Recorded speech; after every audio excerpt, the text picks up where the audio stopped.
Friends, we've got something amazing to share with you today. Our dear friend, Mr. Shannon Mayer from 9 to 1 Games, has found himself an unopened copy of the Nova Games version of Axis and Allies from 1981. He called me because he wants to open it. I don't know why. We'll ask him. Let's make it hot.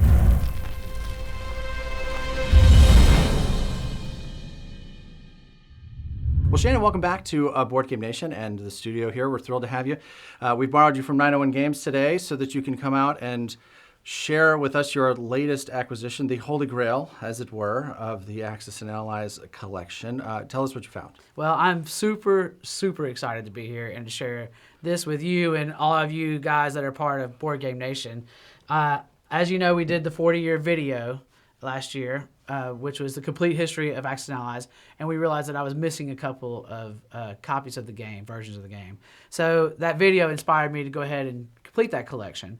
So I went ahead and, broke the seal and got Guadalcanal, and that kind of opened things up. I had to get a copy of the 50th anniversary of Avalon Games edition, so I got that one. And then, of course, I saved the best for last, which is the Nova Axis and Allies edition, which is, to me, the Holy Grail, the big one. It's out there. I do not have the Jedco version of this game, but from what I understand, and if I'm wrong, you guys correct me, and I know you guys will, I believe the contents are the same in the Jedco and this one. So this one, for me, satisfies my complete collection. The completionist part of you. The completionist part of me feels good. So this copy, it appears to be in the original plastic, which is kind of amazing, which is complete. I've never seen that before. Right. I've never seen a Nova versions that was sealed. And it apparently has the price tag on the back. It does. So there's been, and this is something else that people know. We were talking about this earlier, and it was brought up when I took a picture of this and put it on some of the Axis and Allies Facebook groups, whether this actually did come in cellophane when it was brand new. So if you know, let us know if it was or was not, or did they shrink wrap it after they got it. It does have the original price sticker from the dungeon, and it was from Lake Geneva, Wisconsin? Yeah. Wisconsin. So this was about 30 minutes from where I grew up. Yeah. So apparently the seller on this game, he was selling a collection of games from a James Ward. And if you know anything about D&D, older D&D stuff, older D&D modules, he was a writer of several TSR modules for Dungeons & Dragons, and he also created Gamma World, which was apparently the first post-apocalyptic RPG game developed. And this was part of his collection that he had bought from this store that he frequented, the dungeon. So it does look like it's got a little crush damage, so we're hoping that the contents, but from what I've seen, like the contents inside are pretty flat. Like there's no figurines that came with this that might be damaged by the crushing, but it doesn't appear to have been wet. All right, well, are you ready? The moment has arrived. I think I'm ready. I'm gonna open this bad boy up. I know. Okay, so tell me, like, you're an avid collector. Why open this game? My son, this is Axis and Allies is his favorite game.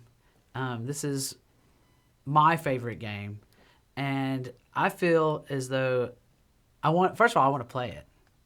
We're playing it. Yeah, I'm going to punch it, and I'm never going to sell it. This is the completion of my collection. And when I pass on, it'll go to my son, and he will probably cherish it. And I want him to play it. And of course, we'll keep it nice and neat. I plan on getting a better box to hold it in so it doesn't get crushed further. Right. And I just, the condition of the box and, the cellophane on it's already got paint on it and everything. I just kind of feel like it's ready to be opened. That's just the way I feel about it. And I just want to see what's inside of it. Well, you paid the money. Right. So you get to know what's inside. Right. We're going to find out. All right, cool. Well, let's get to it. It's your thing. I'm going to let you do it. I'm going to do it. I'm going to let you do it anyway. Oh, that's probably best. I like that originally he was Lawrence H. Harris. Lawrence H. Larry Harris. He became Larry Harris at some point. The first thing that struck me about the box was that the values of the nations, instead of being 1, 2, 3, and they're 100, 200, 300, so you used a system like that, which is probably infinitely more complicated when it could just be 1, 2, and 3. That's the first thing I noticed when I was So, okay, are you ready? Make it happen. There's a little spot on the bottom that's already been torn, so I'm gonna start there. So, gonna take that old paint. Wow. Okay, so there's still gloss on the box, which is pretty cool. Still some shine. Still some shine on it. Can't really tell that from the cellophane. Get rid of that. Off screen. All right. Now, I feel like if it wouldn't have had cellophane on it, it probably would have been sealed somehow.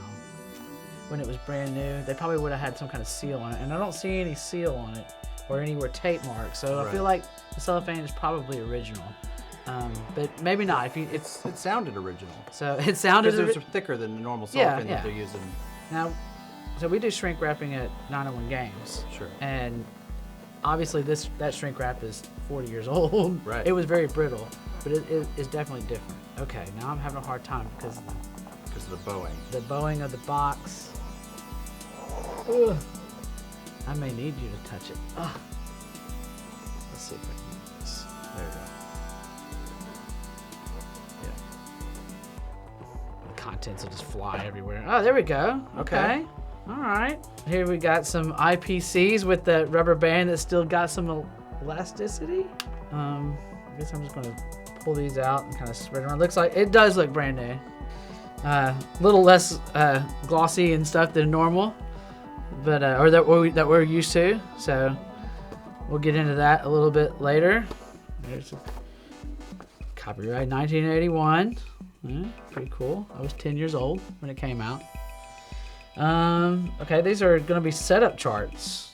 Very basic. Looks like we've got USSR, USA. I have to say that the colors and the paper reminds me of like, I could have printed this in the office at my junior high. 100%. Yeah, it looks like looks like a high school project almost. Yeah. But it's really, I mean, it's really neat. I mean, it's cool. So, all right, and then here's our miniatures. Nice. These are, I guess, obvious. The British, the UK. So it's pretty cool. And got a little die here. Only one die. Oh, no, there's several die. Okay, there we go. Let's see them. They're down at the bottom. We'll get to them in a minute. Okay, and then USA. This is really neat. This is really neat. I'm sorry. No, that's awesome. This is really exciting. This is neat. There's USSR. So it's interesting to me that these are flags and not the roundels. Mm-hmm. Like when we pop these open, they're going to be rectangles. Right. Instead of the circles that we're used to seeing. What? I didn't even. Yeah, I guess didn't even realize what those were until you said something. Yeah, now they're country markers. Or they must be country markers. So, oh yeah, Japan here. Oh. Guess I can. And then there we go, Germany. And here we go. There's more dice because you need lots of dice. And Axis and Allies. That's a pretty good roll. Yeah. 2, 1. They're really light They are very light. compared to modern dice. Like that's. And they look pretty. You see that? Aces. I rolled aces. Oh, yeah? I like these dice already. They look pretty affordable dice at the time for a manufacturing aspect. Okay, I'm gonna sit. What was essentially an indie game at that time. Right, 100%. And then here we go, the map. Well, it's still pretty good size though. Yes, it is pretty neat. I mean, it's pretty thin. It is pretty thin. But, for 40 years old, this looks really good. It looks brand new. Yeah, I mean, the colors are really vibrant. The details still look really good. It's Different map than we're used to. for sure. If you're never going to sell it, you could laminate this. That's 100% true. I could. Oh, so this is the big thing. This one has an atomic bomb. It does. Which to me makes sense because like this is the game-ending device. Right.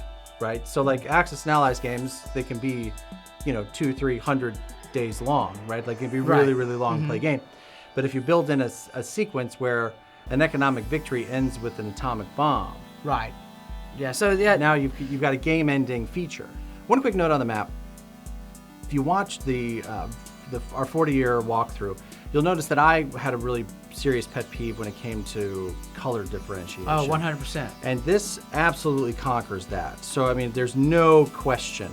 You know, if you're even, red-green colorblind, yes, this is green, but it is a very different color than Karelia.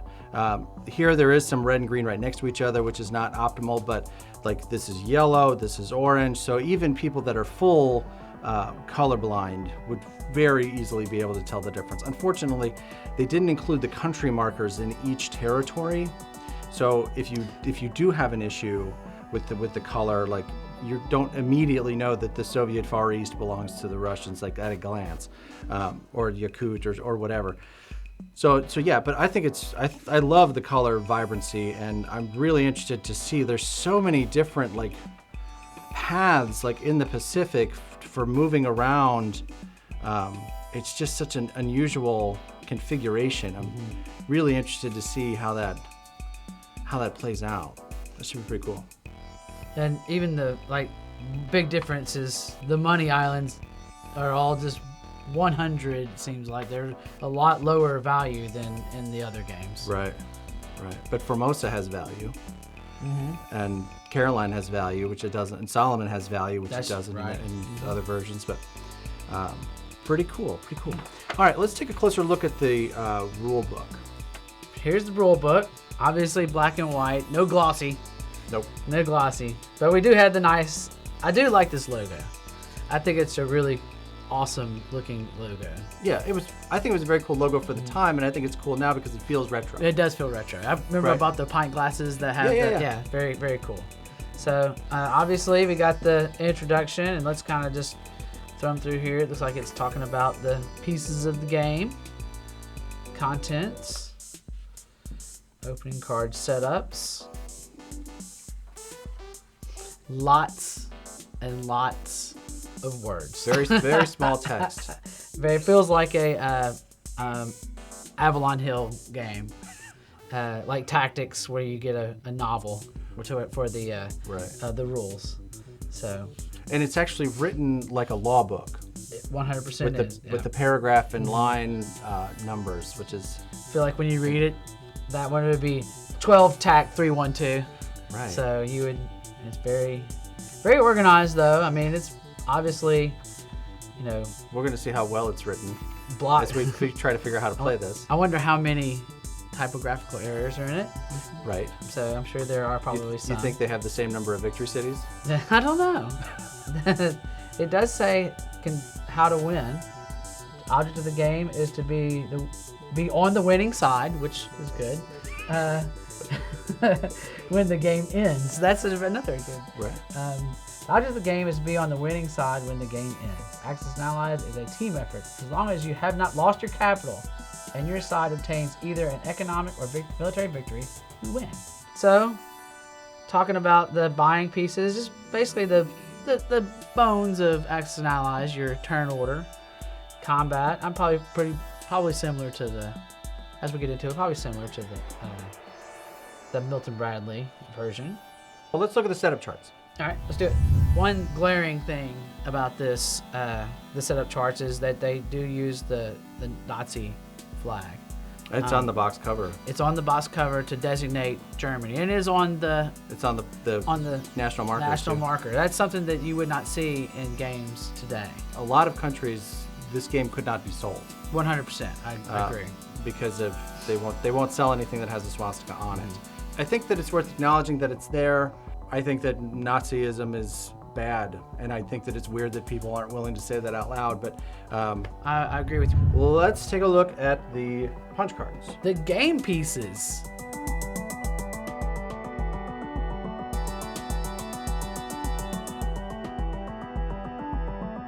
So here's all the punch cards, and we notice something immediately that's a little odd. The Axis cards are smaller than the Allies cards. Yeah. It appears that the punch size is the same, right? So it's not like there's fewer pieces, but there's an extra piece of cardboard here at the top that doesn't appear on the other side. So if we line them up this way, you can see that they're the same. And this one, the Russian one, is actually a little bit thinner. Yeah. So it may be a cost thing where they were trying to maximize the sheets of cardboard. Or something. Right. So the game comes with 6 dice, and that's Terrible roll. Fantastic roll. And then we've got the IPCs, or money. I don't know if they're called IPCs in this game. I wonder if they are. Designations seem to be almost the same as the original game. We got 500s, 100s, and oh, these are 1,000. These are the big baddies. The Universal Certificate of Industrial Production, so the IPC. UCIPs? UCIPs. UCOIPs? Yeah. They are signed by Larry Harris. They are signed by Larry Harris. That's really cool. That's a cool little Yeah. doohickey there. That's fun. Yeah. So here's a quick unit count for the Universal Certificates of Industrial Production, or what we would call nowadays IPCs. There are 20 of the $100 or 100 IPC cards. There are 20 of the 1,000, and there are 10 of the 500. For those of you out there trying to find out whether or not you have an original copy or there's been some kind of monkey business, these 2 pieces of paper that are blank on both sides wrapped the front and back of the 1,000 IPC notes. Not really sure why, but that's where they were, and they were all wrapped with a small rubber band. And I find it interesting that they are double-sided. In all the other games that have IPCs in them, they're all one-sided. Still, they're kind of hard to pick up. This is why I use poker chips. 100%. Very exciting. I'm super happy with it. Once again, I mean, I never, honestly, if you'd have asked me a few years ago if I'd have owned one of these, I probably would have said no, ever. So I'm super excited about this. Well, Shannon, this has been amazing. Thank you so much for bringing this out and sharing this with us and letting us kind of record your destruction of this piece of gold. But we're so thrilled to have been able to capture it and to share it with the nation. Thank you so much for bringing it. Well, I wouldn't say destruction. I would say a birthing into the world. There you go. Maybe so that does sound better. This is very, very exciting for me, and I appreciate you having me on for this. If you'd like to see a playthrough of this game, let us know in the comments. That'd be a lot of fun. But anytime, you can go over to 901 Games here in Memphis, Tennessee, to find your favorite Axis and Allies games and give it a try. A big thank you again to Shannon Mayer from 901 Games for bringing over this incredible gem and sharing it with us today. Thank you so much for watching. If you'd like more about 901 Games, you can find them on Facebook in the link in the description below. If you'd like to see other things that Shannon has been in, here's a link to that video. You know what? He was also in this video, and I think he was in this one as well. Either way, if you'd like to subscribe to Board Game Nation / the Shannon Mayer channel, click here to subscribe. Thank you so much for watching. We'll see you next time.